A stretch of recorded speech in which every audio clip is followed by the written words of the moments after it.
In this demo, I'm going to show you the project tab and the series view and all the series features within Plottr. So I'm here on the project tab in our Three Little Pigs demo file that we use often. And within this tab, you can see that there's information about the series, its name, what genre, its premise, and its theme. And then you can also see the books within that series. And this is a fun one. We've got, of course, the Three Little Pigs, the first story, but then book 2, The Wolf Strikes Back, and book 3, The Return of Mother Pig. And there's a nice little animation on these, of course. You can see the edge of them, so you can see the title on the edge of your book there. You can add an image to them. And so you can just click this button and choose one from your gallery of images. Here, we'll use this one. This should be fun. See if that fits there. There, the wolf strikes back, and you can remove it. A tiger isn't the same as a wolf, I know. But another interesting thing here is within each book, if you edit it here, you can also determine its title, premise, genre, and theme. That's something that a lot of people miss. And you can also duplicate a book. And when we do, we have a complete copy of this book, including its timeline. So if we were to move things around here, we'll go a little crazy here and just move some random things around. And then you can see that this is the Three Little Pigs copy. And if we go back to the Three Little Pigs, this is the way we had it originally. So we have a copy. And this is great for what if planning, or what if this or that would happen in my story? Let me try and see that, see if it works in the story.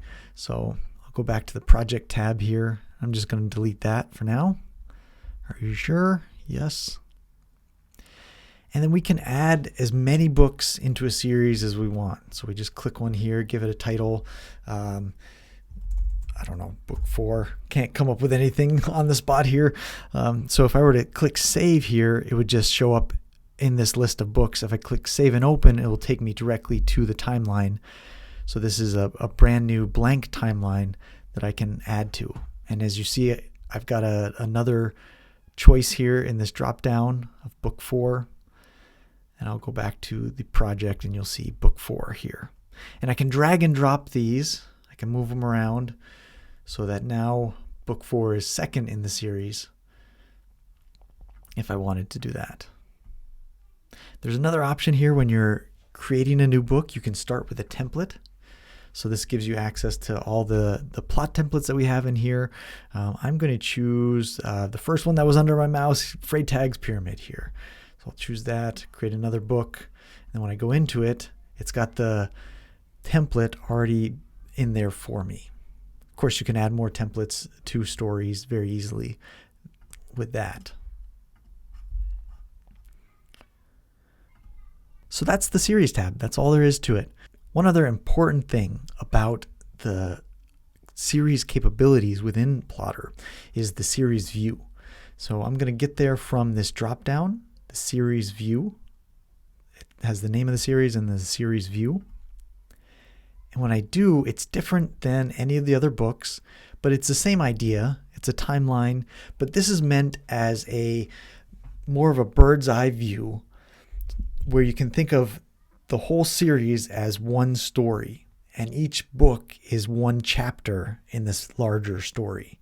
And so each one of the columns here could be one book for you. You can have it whatever you want. You can rename this to be something besides beat. But the way I have it set up here is each column is one book. So we've got book 1 here in the main plot, the Three Little Pigs, and then book 2 is here and book 3 is here. So it's really cool because you can plan for things that happen outside of what's written on the page. So in our fictional trilogy here of the Three Little Pigs, the wolf hatches a plan in between book 1 and book 2. And you can also have running subplots throughout the whole series, maybe.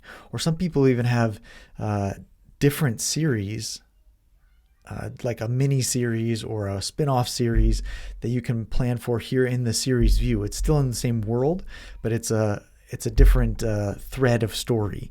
And so that's something you can do in here. And another important thing is you can plan for a character's character arc throughout the whole series. So we've got Pig 3 here. He learned a valuable lesson in book 1, right? But then in between book 1 and book 2, he becomes prideful, thinks he's all that and he can beat wolves. And so then he starts hunting wolves in book 2. And by the end, he is humbled because the wolf has taken him down. The wolf is now the hero in book 2. And in The Revenge of Mother Pig, Pig 3 decides to dedicate his life to serving his mother.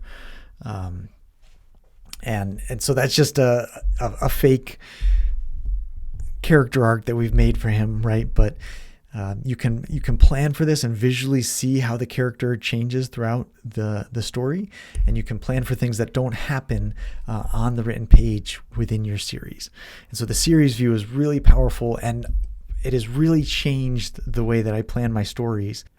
So thanks for joining me on this demo of the series feature within Plottr.